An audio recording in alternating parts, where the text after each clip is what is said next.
Hello English lovers, welcome back to my channel. Today we are going to talk about how to get fluent faster when you are an intermediate learner. I have here some notes again, so I will try to cover everything that is needed if you are an intermediate learner. Okay, the first and the most important thing when you are learning English, and it doesn't matter which level are you, is to be consistent. In the first video I was talking about that when you are beginner you should spend at least 30 minutes 4 times per week by learning.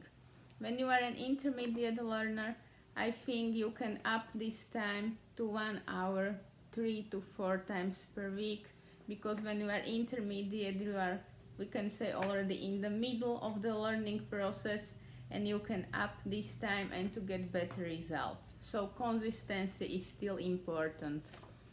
Even if you think or you start to feel that you are getting better, you still need to continue with your efforts. Okay, let's go to my second tip. Second tip is related to the media you should be using when trying to get better. So, the first media that you should be definitely using are books. I don't mean just students' book, I mean books that you can read. I was talking in my first video that as a beginner you should use abridged versions. Even as an intermediate learner you can use still abridged versions, but you can start to add to your routine full versions of the book, or you can try to find books that are specifically focused on B level, which is you. You are now in B level when you are intermediate. When you are not sure what level are you in English, try to find some online test or go to any language school and they will test you for free. Okay, these are the books. Again, the second media you can use when trying to get better is to watch series or movies. I have this little tip for my students when you are trying to learn new vocabulary or new stuff when watching series or movies. Let's say the movie is 2 hours long if you are watching the movie. So, let's focus on the first 20 minutes. During the first 20 minutes, try to find or try to write down 10 to 15 words or the new expressions that are new for you from this video or from the movie.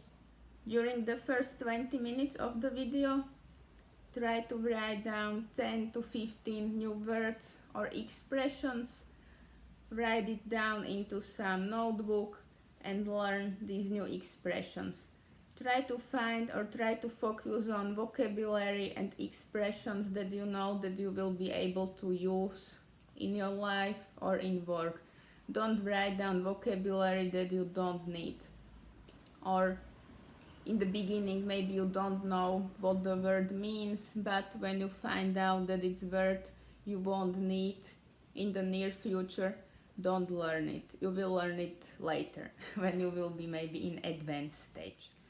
At the end of the movie or the series, I have again this small tip for my students. I'm doing this with them in the lessons, but because we are not having lessons together, or not yet, you can contact me if you will be interested to have lessons with me.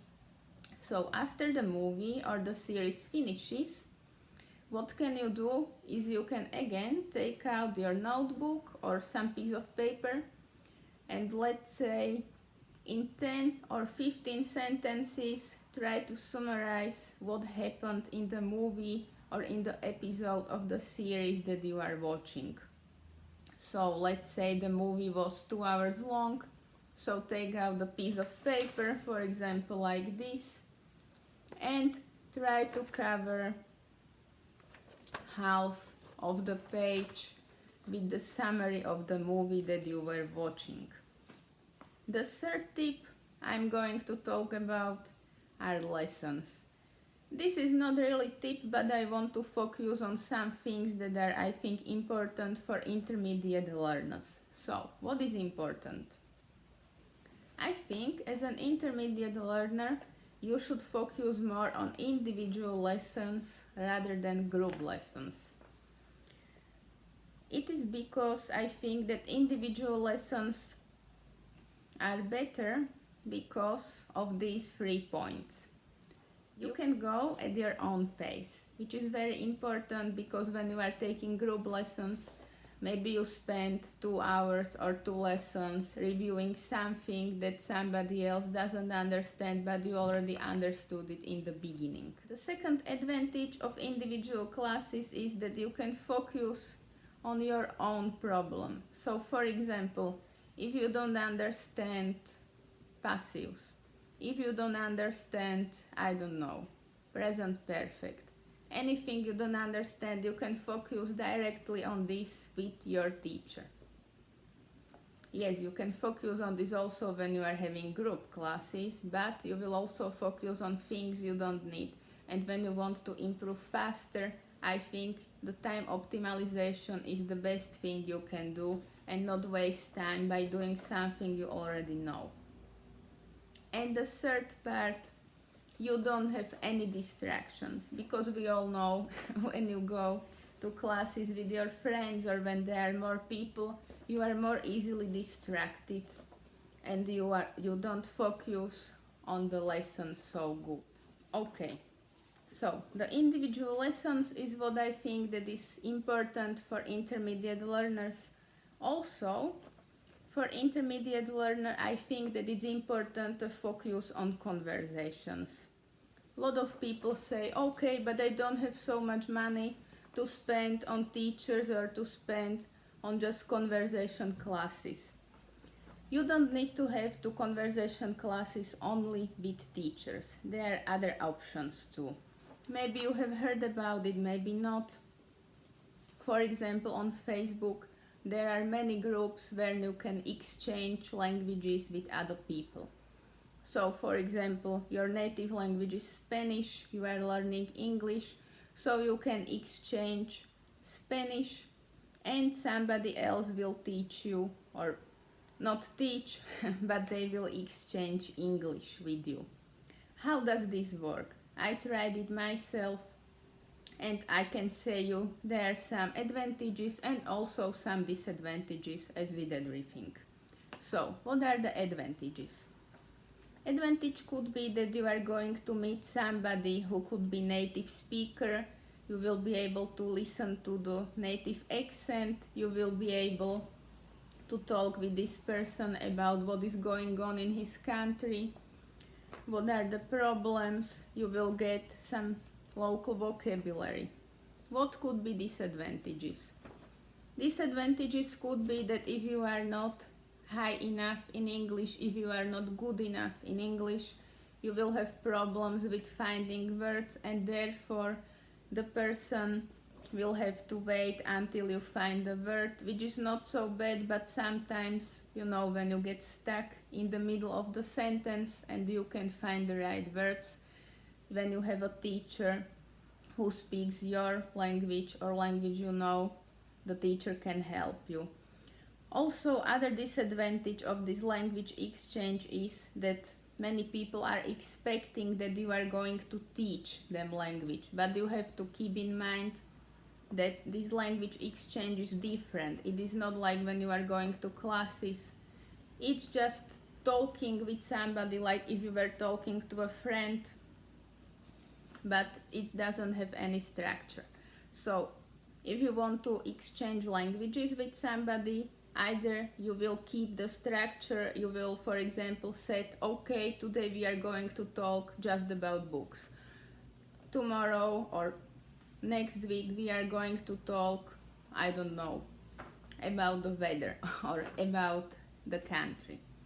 So you have to set what you are going to do, because mostly in these language exchanges are people or students like you, but they are not teachers. They don't have any idea how to structure the classes, and also maybe they just want to talk or they don't really know what to do in these language exchanges. Okay, regarding the conversations, I think the second very important thing or thing that can help you a lot is going abroad. If you have a possibility to go abroad, if you are a student, you can go to student exchange programs. If you are working already, you can try to go to business trips where you will use English, or if you have colleagues that are not from your country and they speak English, take every opportunity and talk to them in English. You will improve faster, it will be easier, and you don't have to pay for everything, because most of the money is the biggest concern when you are learning language, because you have to buy books, you have to pay for classes, everything costs money, and we know we want to save as much money as it's possible because we don't know what kind of results will this offer bring to us. Also, I would advise you to use some kind of application. I was advising for beginners to use Duolingo application. You can also use this application as intermediate learner, but I think that as intermediate learner you will much more benefit from applications like Level Up or any kind of applications that focus on your vocabulary. There are many applications, whether you are an iPhone user or Apple devices user, Android user. Try to look at the internet and you will find a lot of them. I'm not going to advise you any more applications because for everybody it's different. There are really many of them, so it doesn't matter which one you will use. Okay, let's go to my fourth tip. My fourth tip for intermediate learners is to start listening to podcasts. I know it can be hard and it can be challenging, but there are many podcasts where you can find also the written text, what they are talking about, at least the summary of what they are going to talk about. This is very good because again you are going to listen to native vocabulary, to local vocabulary. If you are preparing to go abroad or to study abroad, it is very good to listen to native vocabulary and also to local accents. There are many podcasts that are available. For example, I like to listen to TEDx Talks, or I like to listen to podcasts about science, or I like to listen to podcasts where they are talking about new things. Also, for example, Tim Harris's podcast is very good. There are again many options. I also tried podcasts that are focused directly on students of English, but to be honest, none of it was interesting for me because it either had too much of the grammar or they were just reading the vocabulary for 30 minutes, so I got easily bored. And I know when you are learning English it is important to keep it at least a little bit enjoyable, and when somebody is reading vocabulary for 30 minutes it's not exactly enjoyable. Also, regarding this podcast, you can use the tip that I mentioned in connection to watching movies. So, after you finish this podcast, write down the summary, what they were talking about. If you caught any words, you can write down the vocabulary or the expressions that are new for you and you want to learn them. There are also programs available on the internet that will write down the text for you from the audio version. I don't have personal experience with these kind of programs, but I know they exist, and with little bit searching I'm sure you can find them. Let's go to tip number 5. Tip number 5 is to think in English. Let's try to switch your brain and to think in English every day, let's say at least for half of the day. In this point, when you are already intermediate learner, you should be able to think in English. So, for example, let's say that tomorrow when I will wake up, I will think in English until lunch. During lunch I can also maybe think like, okay, this meat is delicious, then I have to do this task, and then you can switch back to your native language. So, how does it look like? You know that from the point when you wake up, you are thinking something. So all these thoughts, try to think them in English. So for example, when you wake up, you are like, oh, I woke up late, I will be late to work, I have to have my coffee very fast, and then I can go and catch the bus. So everything you are going to think during the day, try to think it in English. At this point, you should be able to do it. If you are not able, this will be very good practice for you. Okay, how often should you do this?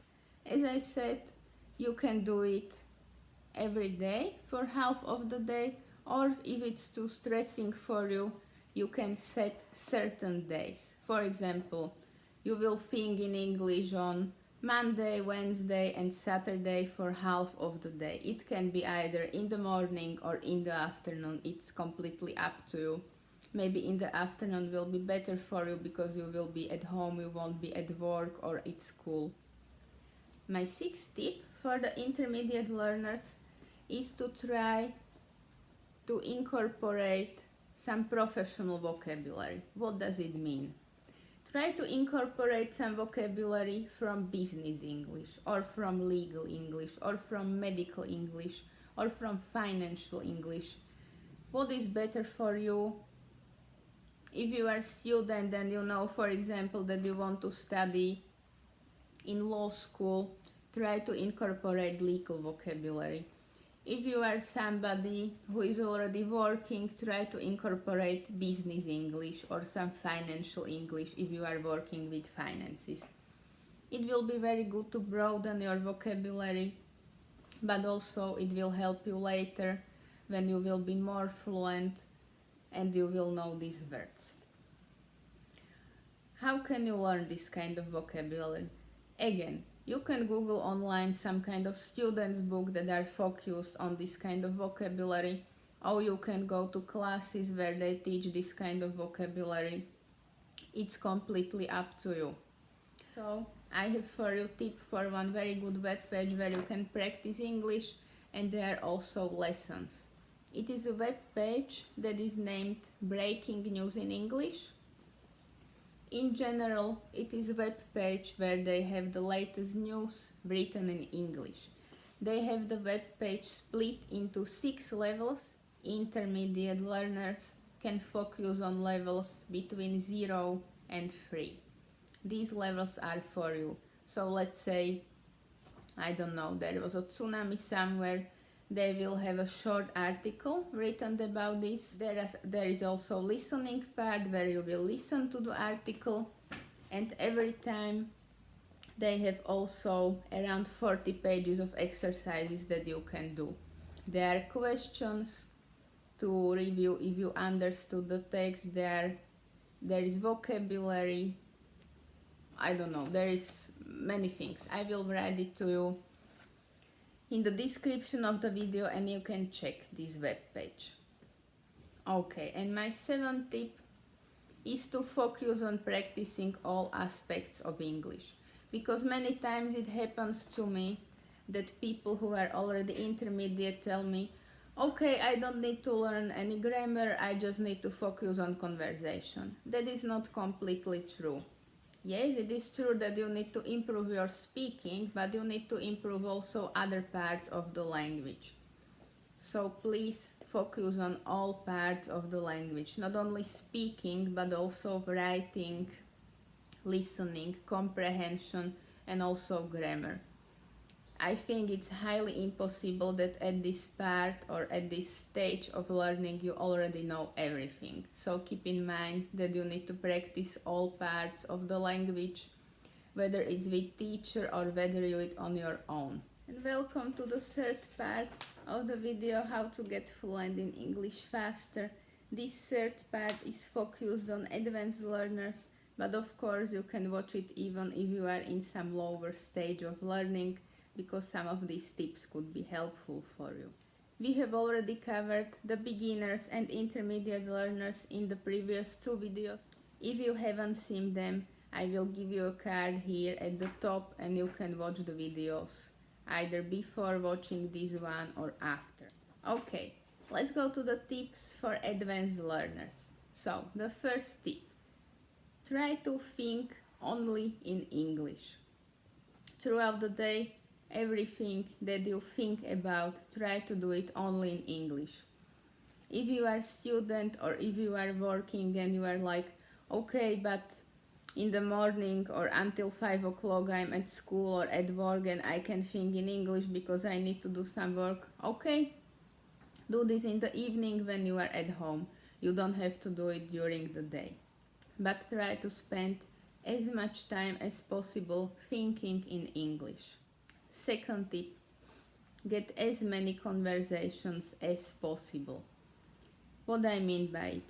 Not only paid conversations with teachers or in conversation classes, but try to find maybe exchange students that you can help, or maybe you can do some volunteer work with foreigners and they will talk with you and you will practice your English for free.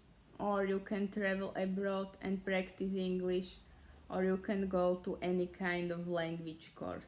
I highly recommend going abroad and practicing on language courses because there's nothing better than practicing the language in the country whose language you are learning.